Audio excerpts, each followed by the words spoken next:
Terkait formasi penerimaan calon pegawai negeri sipil Kota Palembang, Kepala Badan Kepegawaian dan Pengembangan Sumber Daya Manusia Palembang, Ratu Dewa mengatakan, dari yang diusulkan pihaknya sebanyak 789 orang ternyata sudah disetujui sepenuhnya oleh pihak BKN dan Kemenpan, dengan formasi terbanyak berada pada jalur umum dengan bidang guru SD dan tenaga kesehatan. Sementara untuk jalur yang mendapat kemudahan dalam tes CPNS tahun ini seperti K2 yang sebelumnya diusulkan sekitar 600 orang, hanya 24 orang yang memenuhi kualifikasi. Kalangan cum laude sebanyak 36 orang dan untuk penyandang disabilitas mendapat jatah 1% dari 789 orang CPNS. Pembukaan tes CPNS sendiri sudah dipastikan akan dilakukan pada 19 September 2018 melalui sistem online dengan seleksi pertama, yakni seleksi kemampuan dasar hingga 27 September, kemudian dilanjutkan tes dengan sistem komputerisasi.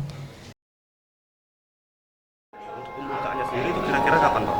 Pembukaannya sudah dipastikan tanggal 19 September dengan sistem online. Pertama, seleksi SKD, seleksi kemampuan dasar.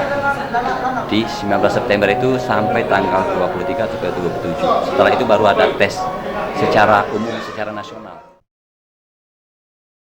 Tim Liputan Sriwijaya TV.